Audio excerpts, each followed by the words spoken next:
শ্রীচরণে কোটি কোটি প্রণিপাত। শ্রী ভগবানের বাল্যলীলা, বৃন্দাবন স্থিত বাল্যলীলা,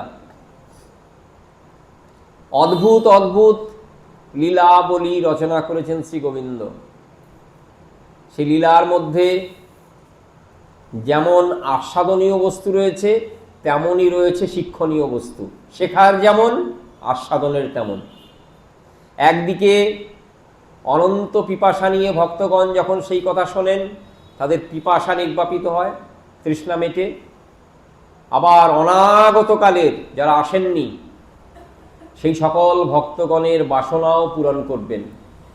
তারা সমভাবে, গোবিন্দ যখন ধরাধামে ছিলেন, যেভাবে ভক্তগণ মাধুর্য আস্বাদন করতেন, সুযোগ থাকে সমভাবে তাঁরাও গোবিন্দ মাধুর্য আস্বাদন করবেন। এই লীলাগাথা হরিদ্বারে ব্রহ্মকুণ্ডের তীরে প্রাণ ভরে আস্বাদন করেছেন মহারাজ পরীক্ষিত, প্রাণ ভরে আস্বাদন করিয়েছেন ব্যাসনন্দন সুখদেব। প্রদাতা যিনি দিচ্ছেন, গ্রহীতা যিনি গ্রহণ করছেন, উভয়েই সমভাবে আনন্দিত, প্রশান্ত, স্নিগ্ধ এবং এক মহান কৃপার ডালি রেখে গেছেন। কৃপার ডালা, কৃপা সম্পদ আমাদের জন্য। আজ সৃষ্টিকর্তা ব্রহ্মা শ্রী গোবিন্দ চরণে প্রণত হয়ে প্রার্থনা করছেন, প্রভু গো, তোমার লীলাগাথা জীব কোনো উপায়েই জানতে পারে না যদি তুমি কৃপা না করো। আমার অন্তরে যদি তুমি তোমার এই লীলা দর্শন করার স্পৃহা, ইচ্ছা স্পৃহায় পার্থক্য রয়েছে, কিন্তু লৌকিকভাবে না বললে আমাদের মাঝে মাঝে বোধগম্য হতে কিঞ্চিত অসুবিধা হয়। স্পৃহা অর্থাৎ অন্তরের অন্তঃস্থল থেকে যে কামনা, ইচ্ছাটিকে যখন তখন পরিবর্তন করা যায়, কিন্তু স্পৃহাকে দমিত করা যায় না। তার সঙ্গে যখন একটি উপসর্গ লাগিয়ে দেয়, আস্পৃহা, সম্যক প্রকারে সব সময়ে সেই ইচ্ছাটি বলবতী হয়ে রয়েছে, তাকে না যায় নেভানো, না যায় অন্যদিকে গতি করানো। সৃষ্টিকর্তা ব্রহ্মা বলছেন, প্রভু গো, আমার অন্তরে তোমার এই লীলা দর্শনের স্পৃহা তুমিই জাগিয়ে দিয়েছ। কেন বলছি?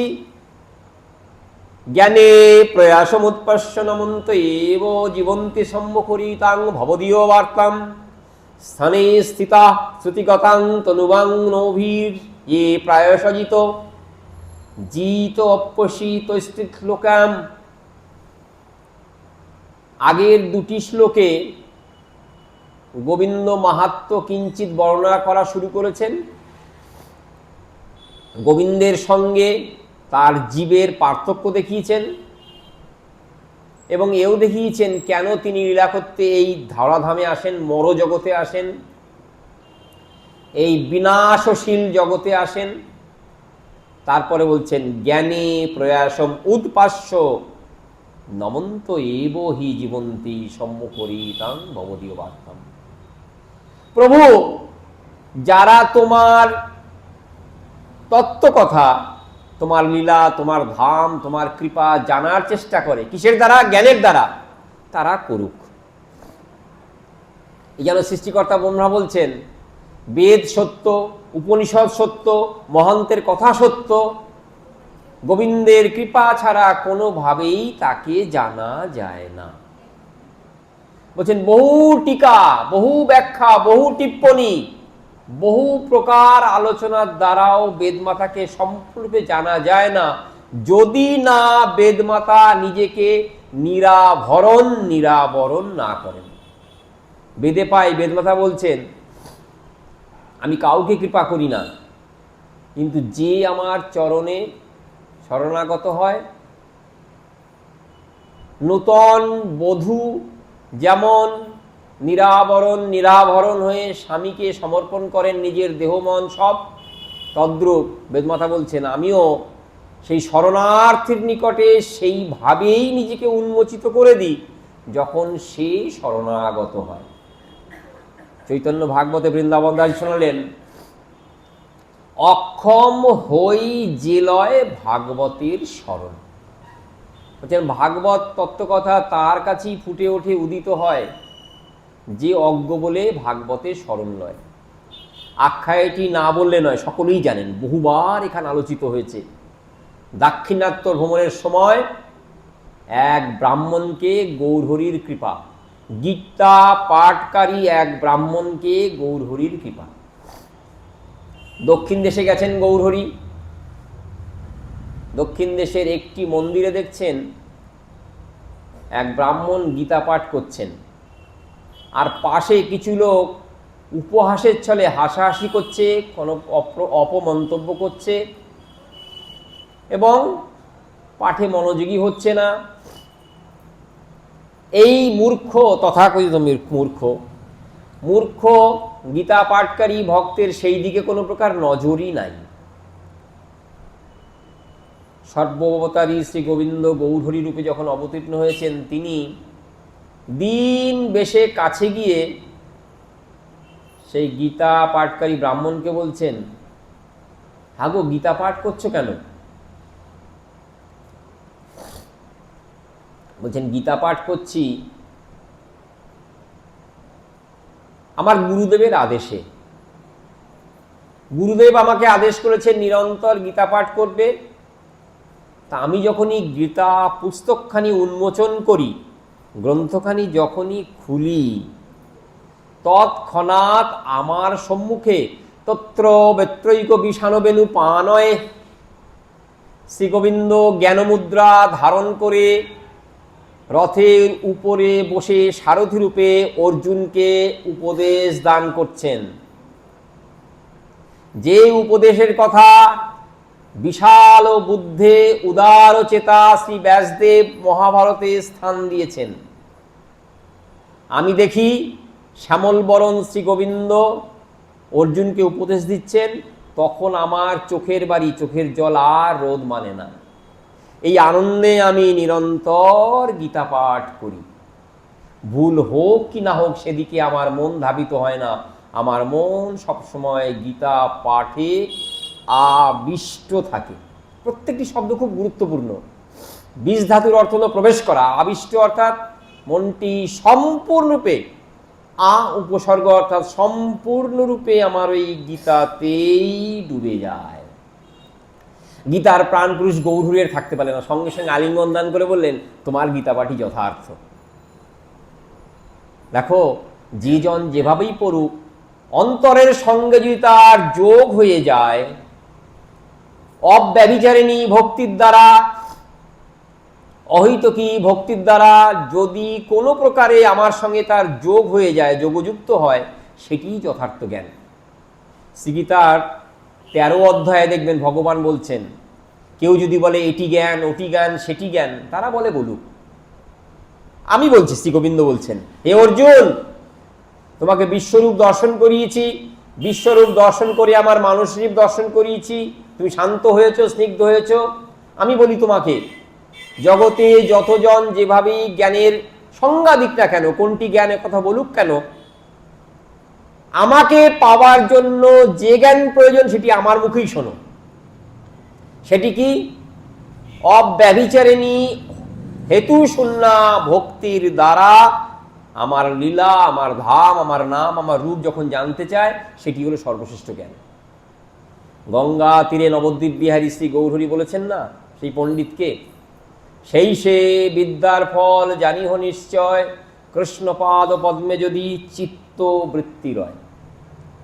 তাই আমরা যাকে জ্ঞান বলি, ভগবানকে পাওয়ার সেটি পথ নাও হতে পারে। নানান পথ আছে। গীতা ভাগবতী ভগবানকে জ্ঞানের দ্বারা, যোগের দ্বারা, ব্রতের দ্বারা, উপাসনার দ্বারা, বৈদিক ভক্তির দ্বারা পাওয়ার পথগুলো বলেছেন বটে, কিন্তু পূর্ণরূপে ভগবানকে জানার, তার মাধুর্য আস্বাদন করার একটিমাত্র পথ অব্যভিচারিণী ভক্তির দ্বারা, অহৈতুকী ভক্তির দ্বারা তার সেবা আকাঙ্ক্ষা করা। সৃষ্টিকর্তা ব্রহ্মা সে একই কথা বলছেন, জ্ঞানে প্রয়াসম উৎপাস্য, যদি কেউ চেষ্টা করে করুক প্রভু। হাগো পিতামহ ব্রহ্মা, তোমার কি কর্তব্য নয় জগতের সকলকে সঠিক জ্ঞানটি জানিয়ে দেওয়া? সন্তান ভুল করতেই পারে, তোমার কি কর্তব্য নয় জানিয়ে দেওয়া? বলছেন আমি অবশ্যই জানাবো। বেদ আদি উপনিষদ তো আমারই মুখের উক্তি, যার মুখে আমি বেদকে কীর্তন করেছি। বেদ তো আমারই কথা, সে বেদে যা বলেছি সে কথারই আনুপূর্বিক, আগে যা বলেছি পেছনেও তাই বলছি, অগ্র পশ্চাৎ বিবেচনা করে যা বলা হয়েছে তাই বলছি। যদি জ্ঞানের প্রয়াস, জানার চেষ্টা কেউ করে, করুক সে, কিন্তু আমি যে কথা বলছি সেটিকে যদি অন্তর ধারণ করো, সেটি এই নমন্ত এব জীবন্তী, সেই প্রাণ ধারণ করে থাকে যে বারংবার নমন্তি প্রণাম করে। ভজনাঙ্গ হিসেবে প্রণামের যে শক্তি, ভজনাঙ্গ হিসেবে নমস্কারের যে শক্তি, ভজনাঙ্গ হিসেবে প্রণত হয়ে প্রণম্য শ্রী ভগবানকে অন্তরের ভালোবাসা জানানোর যে শক্তি, এটি প্রথমবার নয়, বারবার উচ্চারিত হয়েছে, কিন্তু স্মরণ করিয়ে দেওয়া। যতবারই সন্তান বাড়ির থেকে বের হয়, মা কি বলেন? ঈশ্বর স্মরণ করেন না, মঙ্গল কামনা করেন না? তো মা গো একবার করলে হয় না? বলছে মায়ের মন বাদ মানে না, অবিশ্বাসী মন, সন্দেহে দোদুল্য মন বারবারই নানানভাবে সন্দেহ করে। তখন শাস্ত্র বলে, বাছা একবার বলেছি, বহুবার বলেছি, আবারও বলবো, এটি তোমার হিতার্থে, তোমার মঙ্গলার্থে। গোবিন্দ চরণে প্রণত ব্রহ্মাজি তিনিও বলছেন, নমস্কারের, প্রণামের মূল্য অকহতব্য, বলা যায় না। সেজনই বেঁচে রয়েছে যেজন এই প্রণামের দ্বারা এই একটি মাত্র ভক্তি অঙ্গ যাজন করে। এক অঙ্গ সাধে কেহু, সাধে বহু অঙ্গ, নিষ্ঠা হইলে উপজয় প্রেমেরও তরঙ্গ। আপনি নানানভাবে গোবিন্দ উপাসনা করার চেষ্টা করছেন, আপনি গোবিন্দকে নানানভাবে সন্তুষ্ট করার চেষ্টা করছেন, শ্রীমূর্তির অর্চনা, বৈষ্ণব সেবা, তীর্থে বাস, গো তুলসী অসত্যর সেবা, বৈষ্ণব বন্দনা ইত্যাদি নানান প্রকার। আবার অর্চনাঙ্গের মধ্যে উত্তরোত্তর শ্রীবৃদ্ধি করিয়ে নানানভাবে সেবা করছেন। গোবিন্দ সেবা করে আপনার বিরতি নাই, আপনি শান্তি পাচ্ছেন না, সেবা সেবা সেবা আকাঙ্ক্ষা বাড়তে বাড়তে উত্তুঙ্গ কোঠায় পৌঁছে গেছে, তবু আপনার সেবাকাঙ্ক্ষা স্তব্ধ হয় না, থামে না। আবার একজন একটি মাত্র অঙ্গ করে, প্রভু গো দিনান্তে, দিনের শেষে, দিনের সূচনায় তোমার নামটি ছাড়া আমি আর অন্য কোনো কিছু করতে পারি না। প্রভু গো তোমায় একটিবার প্রণাম ছাড়া আমি কিছু করতে পারি না। আমি একটি তুলসী নিবেদন ছাড়া, একটি কর্ম ছাড়া, তোমার ভক্তের চরণে প্রণত ছাড়া আমি কিছুই করতে পারি না। গোবিন্দ বলছেন, এতে আমি তুষ্ট, কিন্তু অন্তরের নিষ্ঠাটি যদি তার সঙ্গে মিশে যায়, অভ্রান্ত রূপে, অভ্রান্ত রূপে তুমি আমাকেই পাবে। তার মধ্যে এই নমন নিত্যকাল এই প্রণামের যে প্রভাব শক্তি, সেটি চিরস্থায়ী রূপে রয়েছে। অন্য অঙ্গগুলো করো বা না করো, যদি একটি মাত্র প্রণামের দ্বারাই সে গোবিন্দ চরণে নিজেকে সমর্পণ করো, তার শক্তি অসীম। সৃষ্টিকর্তা ব্রহ্মা নিশ্চিত করছেন, সেই শক্তির কথা বলা যায় না। আচ্ছা ব্রহ্মাজি কেন বলছেন সে বেঁচে থাকে আর সব মরে যায়? বলছেন দেখো বাঁচা কাকে বলে। গীতা মাহাত্ম্যে শ্রীধর স্বামীপাদ অদ্বৈত অমৃত বর্ষিণী একটি বিশেষণ যোগ করেছেন শ্রীগীতায়। বর্ষিণী অর্থাৎ বৃষ্টিপাত হওয়া, নেমে আসা।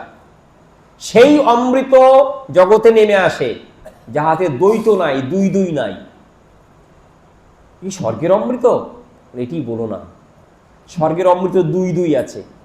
দুই দুই অর্থাৎ সে বলে স্বর্গের অমৃত খেলে মরণ হয় না, চিরজীবী থাকবে। কিন্তু গোবিন্দ বলছেন না গো, তোমাদের সীমিত আয়ু, অতি অল্প আয়ু, এইটুকু মাত্র আয়ু। 100 বছর দেহের আয়ু দিয়েছি, সবাই ভোগ করতে পারে না।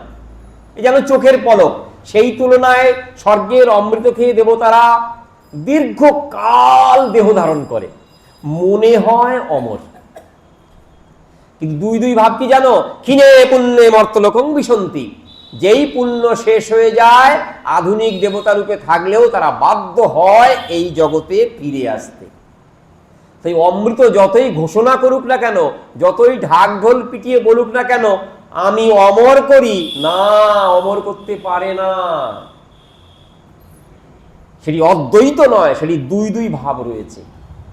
একমাত্র অদ্বৈত অমৃত সেটি যেটি চিরকাল আমাকে অমর করে রাখবে।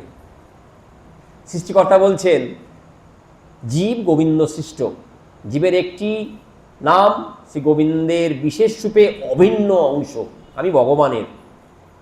এই মায়ার জগতে এসে সংসার ভোগ করছি, নানানভাবে কষ্ট পাচ্ছি, আমি মৃত। জীবন ধারণ করলাম, জীবনে গোবিন্দ মাধুর্য আস্বাদন করলাম, বলছেন মাধুর্য উত্তর উত্তর বাড়বে, বই কমবে না, তুমি বেঁচে আছো।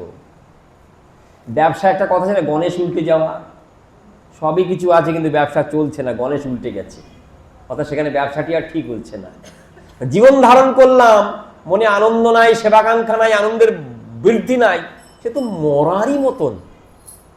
সৃষ্টিকর্তা ব্রহ্মা বলছেন সেই জনই বেঁচে থাকে যে প্রণামের দ্বারা একবার গোবিন্দ মাধুর্য আস্বাদন করে এবং সেটি নিয়তই বৃদ্ধিপ্রাপ্ত হয়, বেড়ে যেতে থাকে। প্রণামের এই প্রকার মাহাত্ম্য কথা সৃষ্টিকর্তা ব্রহ্মার মুখে উক্ত হয়েছে এবং প্রত্যেকটি শাস্ত্রে দেখি এই প্রণামের মাহাত্ম্য। কৃষ্ণ প্রণামী ন পুনর্ভবয়, এর তুল্য বড় কথা আর আছে? একদিকে শাস্ত্রে দেখবেন ভবসাগরের বিভীষিকার আলোচনা, কি সেই ভবসাগর, কি সেই নরকের বর্ণনা। আমরা ভুলক্রমে একটা কথা বলি, মরলেই বাঁচি। শাস্ত্র বলেন না বাছা, তুমি যাকে মরণ ভাবছো সেটি দেহপাত মাত্র, ওই গাছের পাকা পাতাটি পড়ে যাবে মাত্র, মরলে বাঁচো না। অবিরুদ্ধভাবে যদি শ্রী গোবিন্দের ইচ্ছার বিরুদ্ধে গিয়ে দেহপাত করো, তোমাকে আরো কঠিনতর শাস্তি পেতে হবে। এই দেহের দ্বারা কর্মফল ভোগ করো, যদিও গোবিন্দ ইচ্ছা ছাড়া কর্মফল নাশ হয় না, দেহপাত হবে, আবার নতুন দেহ পাবে। শাস্ত্রে বর্ণনা পাই কিভাবে আমরা ভবসাগরে বারংবার ভেসে যাচ্ছি, ভেসে যাচ্ছি, ভেসে যাচ্ছি, থামছে না। একবার আসা, একবার যাওয়া, সহজ সাধারণ ভাষায় এই জগতে একবার আসা, একবার যাওয়া। দেহটি শুধু পাল্টাবে, কখনো এই দেহ, কখনো সেই দেহ, কখনো স্থাবর জঙ্গম দেহ, নানানভাবে দেহটি পাবো, থামবে না। এই নিয়ত আসা যাওয়াকে থামাতে গেলে ভগবত কৃপার একান্ত প্রয়োজন, যার জন্য এত প্রকার প্রয়াস, এত কষ্ট স্বীকার। সৃষ্টিকর্তা ব্রহ্মা বলছেন নমন্ত এব জীবন্তী কৃষ্ণ প্রণামী ন পুনর্ভবয়। একবার শ্রী গোবিন্দ চরণে প্রণাম নিবেদন করলে আর ভবসাগরে আসতে হয় না। কোনো প্রকার শর্ত নাই কিন্তু। শুচি হয়ে, দীক্ষিত হয়ে, প্রাপ্তবয়স্ক হয়ে, দেবজ্ঞানে, দেবতা জ্ঞানে, দেবতার মতন সত্যগুণশীল হয়ে, না না না না, কোনো প্রকার শর্ত নাই। আপনি চাইলেন কি না চাইলেন, 3 প্রকার প্রণাম আছে, যেন তেন প্রণাম করলেই হলো, কায় মনো বাক্যে। যদি একটি বার গোবিন্দ চরণে প্রণামটি হয়, এমনি এমনি হয়, কিঞ্চিত ভালোবাসাযুক্ত হয়, পূর্ণ ভালোবাসাযুক্ত হয়, যে কোঠাতেই থাকুক না কেন গোবিন্দ সেই প্রণাম স্বীকার করেন। ব্যাখ্যাকর্তা সুন্দর উদাহরণ দিয়েছেন। ব্যাখ্যাকর্তা বলছেন দেখো, সারা দিন কাজকর্ম করে বাবা যখন বাড়িতে ফেরেন না, তখন আধো বলযুক্ত শিশুটি, তারই সন্তান, তারই ছেলে, সে কি করে, বাড়ির কোনো একটি জিনিস নিয়ে আধো আধো বলে বাবার হাতে যখন দেয়, বাবার মনটি আনন্দে পূর্ণ হয়ে যায়। কেন গো, আমারই সন্তান আমাকে উপহার দিচ্ছে। সংসারটি বাবার, বস্তুটি বাবার, সন্তানটি বাবার, কিন্তু প্রাণটি ভরে যায় যখন আপন সন্তান কিছু তাকে তুলে দেয়। তখন বাবা কি বিচার করে তোর গায়ে নোংরা আছে কিনা, তুই দিচ্ছিস, আমারই জিনিস দিচ্ছিস, তোর দেয়া আস্পর্ধা কোনো প্রকার বিচার করে? আনন্দে পরিপূর্ণরূপে তাকে গ্রহণ করার জন্য অগ্রসর হন, অগ্রবর্তী হন বাবা। শাস্ত্র বলছেন জগৎ পিতা শ্রী গোবিন্দ যখনই একটি বার শ্রী গোবিন্দকে উপাসনা করার, তাকে ভালোবাসার ইচ্ছা অন্তর্উদিত হয়, গোবিন্দ চেয়ে থাকেন কখন তুমি আমার পানে তোমার অন্তরের ভালোবাসা, কিঞ্চিত ভালোবাসাও যদি দাও, সেটিও আমি গ্রহণ করার জন্য উন্মুখ থাকি। তাই তো আমি ঈশ্বর, তাই তো আমি জগতের সর্বান্তকরণে একটি নাম ধারণ করি, জগন্নাথ। জগন্নাথ নামটি মিথ্যা হয় যদি জগতের সকলের প্রভু আমি না হই। তোমরা ভাবো আমি বুঝি নিশ্চেষ্ট হয়ে থাকি, আমি যদি কোনো প্রকার কাজ করি না, বলে না না না, সদা সর্বদা আমার চোখ থাকে আমার ভক্ত কিভাবে আমার প্রতি দৃষ্টি নিবদ্ধ করছে, কিভাবে তাকাচ্ছে, কি কর্ম করছে। তাই প্রণামটি যে রূপেই হোক না কেন, প্রণাম শ্রী গোবিন্দ গ্রহণ করেন। অবশ্যে প্রণাম সেটিও গ্রহণ করেন শ্রী গোবিন্দ, অবশ্যে প্রণাম গোবিন্দ গ্রহণ করেন। সৃষ্টিকর্তা ব্রহ্মা বলছেন, হে গোবিন্দ, তোমাকে জানার প্রয়াস, জানার ইচ্ছা, জানার চেষ্টা যে জন করে করুক, কিন্তু আমি যে তোমার প্রণত জন, আমি প্রভু জানি প্রণামের মাহাত্ম্য। তাই তো আমি ভুল উণ্ঠিত হয়ে গলরগ্নি কৃতবাসে তোমায় প্রণাম করে জানাই, প্রভু তুমি জগতের শ্রেষ্ঠ অদ্বয় তত্ত্ব, তুমি নন্দনন্দন রূপে বৃন্দাবনে মধুর লীলা রচনা করেছ, যে লীলার কোনো প্রকার লৌকিক ব্যাখ্যা আসে না। কেন হলো, এই দুইয়ে কি করে মিল হলো, এই প্রকার ব্যাখ্যা কিছুতেই আসে না। সেই লীলা দর্শন করার সৌভাগ্য আমার হয়েছে। তাই আমি বলি, সম্মুখরিতাং ভবদীয় বার্তাম, আপনার যে বার্তা অর্থাৎ কৃপা, ধাম, লীলা ইত্যাদি, ভক্ত প্রণাম করে ওই বার্তার দিকে চেয়ে থাকে, আপনার কৃপা কিভাবে বর্ষিত হবে, নিজের জীবন দিয়েই শেখাচ্ছেন। আপনি যদি ভজন শিখতে যান, ছয় গোস্বামীর জীবন, জয়রূপ সনাতন ভট্ট রঘুনাথ, শ্রীজীব গোপাল ভট্ট দাস রঘুনাথ, এই ছয় গোসাইয়ের করি চরণবন্দন, যাহা হইতে বিঘ্ননাশ, অভীষ্ট পুরাণ বলে দিয়েছেন, বাসনা পূরণ হবে। তাদের গ্রন্থ পড়লে অতি উত্তম, না পারলে ক্ষতি নাই। তারা যেভাবে জীবনপাত করে ভজন করেছেন, ভজনের চেষ্টা করেছেন, একবার ভাবলে, বিবেচনা করলে তারা ঋষি তুল্য বললে তাদের অপমান করা হয়। ঋষি তুল্য বললে অপমান করা হয় তাদের। ঋষিদের মধ্যে বিবাদ থাকে, ঋষিদের মধ্যে মতভেদ থাকে, ঋষি কল্প বললেও তাদের ছোট করা হয়। তারা ভগবানের পার্ষদ, সাধারণ মানুষের ন্যায় ব্যবহার করেছেন শুধু আমাদের শিক্ষা দেওয়ার জন্য। কি তাদের জীবন বারবার এখানে আলোচিত হয়, শুনেছেন তো, মানকরের এক ভক্ত, দরিদ্র ব্রাহ্মণ, শিবজির কাছে হত্যা দিয়ে পড়ে রয়েছেন। 3 দিন পরে শিবজি স্বপ্নে বলেন, এই তুই বৃন্দাবনে যা, ওখানে সাধুশ্রেষ্ঠ সনাতন আছে, তার পায়ে গিয়ে পর, তোর অভাব, তোর দুঃখ সব মোচন হবে। অনেক কষ্টে বৃন্দাবনে গেলেন, খুঁজে খুঁজে দেখলেন যমুনার তীরে একটি গাছের তলায় বসে নাম জপ করছেন। আপনি সনাতন? পরিচয় দেওয়ার পরে বললেন, শিব স্বপ্নে আদিষ্ট করেছেন আপনার চরণে প্রণত হলে আমার অভাব সব ঘুচে যাবে। আমি কন্যাদায়গ্রস্ত, অল্প স্বল্প জমি জমা আছে, যাজন পূজন করি বটে, কিন্তু আমার অভাব যায় না।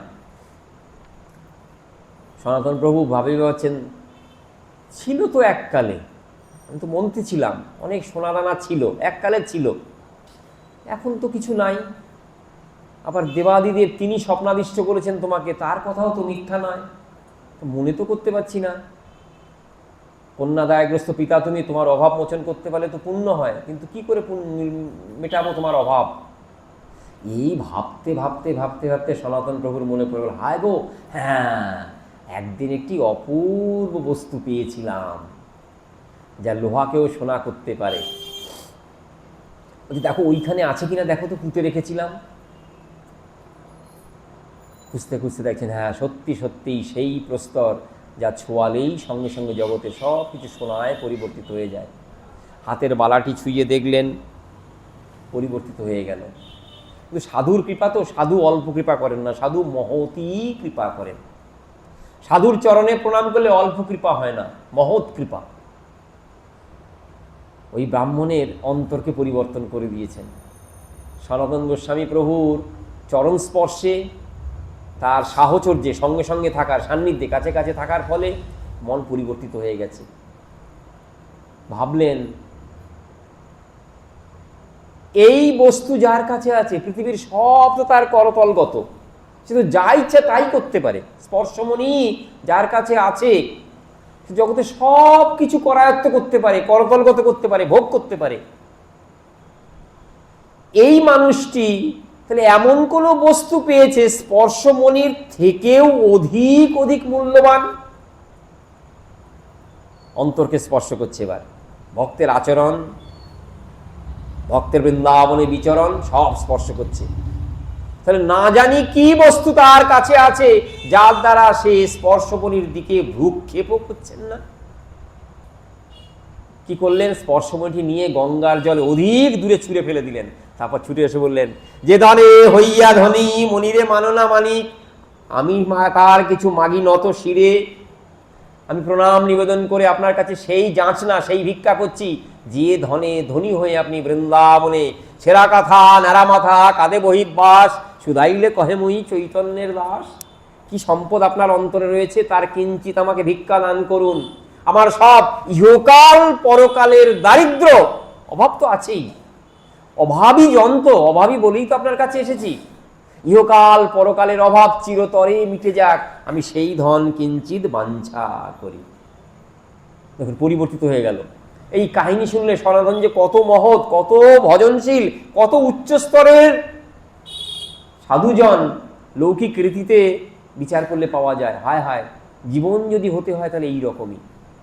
রঘুনাথ দাস কি নেই, কি তার জীবনে নেই, সব ছেড়ে দিয়ে গৌর হরি গো, তোমার ওই সোনার চরণ সেবা করাকে আমাকে বঞ্চিত করো না, এই তো ইচ্ছা, এই তো কামনা। বৃন্দাবনে সেই ইচ্ছাগুলোকে নিয়ে আসছে। বৃন্দাবনে কৃষ্ণ, তুমি সুখী হও, তুমি সুখী হও, তুমি সুখী হও, আমাদের শত কষ্ট সব দূরে যাক, একমাত্র তুমি সুখী হও। যে ভাবে, যে আচরণে, যে বস্তুর বিনিময়ে তুমি সুখী হবে, আমরা সেটাই করব। বৃন্দাবনে একটি সুর, একটি সুরেই গান গাওয়া হয়, একটি সুরেই গান বাঁধা হয়, একটি সুরেই সব নিবেদন করা হয়, হে কৃষ্ণ তুমি সুখী হও। সেই বস্তুটিকে নিয়ে এসছেন। সৃষ্টিকর্তা ব্রহ্মা জানেন আচরণের দ্বারা জগতে, হে প্রভু গো, তোমার জন, তোমার আচরণ সব ভক্তগণের কাছে বার্তা হয়ে থাকবে, ভবদীয় বার্তাম, তোমার লীলা কথা, তোমার কৃপা করুণা সব ভক্তগণের কাছে থাকবে। দুই বস্তুর মিল হয় কি করে? না, প্রণাম করলেই অন্তর থেকে অপরাধ দূরে চলে যায়। অপরাধ যখনই দূরে চলে গেল, চিত্ত উন্মুক্ত হয়ে গেল, চিত্ত পরিষ্কার হয়ে গেল। ভাগবতের প্রথম শ্লোক, নির্মৎ শরণং সতম বস্তুং তাপত্রয় উন্মূলিনম, তিনটি তাপকে একেবারে শেকড় শুদ্ধ তুলে দূরে ফেলে দেয়, শিব অদ পরম মঙ্গল দান করে। সেই ভাগবত ধর্ম, নির্মৎ শরণং সতম, সেই সাধুগণেরই করণীয় ভজনীয় ধর্ম শ্রী ভাগবত ধর্ম। সেটি প্রণাম থেকে শুরু হয়ে যায়। দেখুন সূচনাটি কোথায়, একটি মাত্র বীজ পুঁতলেন, কত বড় গাছ হবে। প্রেম ধর্মে, ভক্তি ধর্মে দীক্ষা করছেন, দীক্ষা দিচ্ছেন, এবং তার যথাযথ বর্ণনা করছেন সৃষ্টিকর্তা ব্রহ্মা। ভবদীয় বার্তাম, তারপরে বলছেন স্থানে স্থিতা শ্রুতিগতাং তনুবাং মনোবীর, যে প্রায়শ অজিত জিত্তপস্যি তস্থিত লোক্যাম। এই ত্রিলোকে গোবিন্দকে জয় করেছি এমন সংবাদ নাই প্রভু। তুমি কত প্রকার লীলা করেছো, কেউ তোমাকে জয় করতে পারে না। কিভাবে জয় করতে পারে না? যেজন তোমাকে অহংকারে, তাদের শক্তির বলে তোমাকে পরাভূত করতে চায়, হারাতে চায়, তারা সবাই হেরে যায়। তোমার একটি নাম শাস্ত্র বলেন, তুমি অজিত, কেউ তোমাকে জয় করতে পারে না।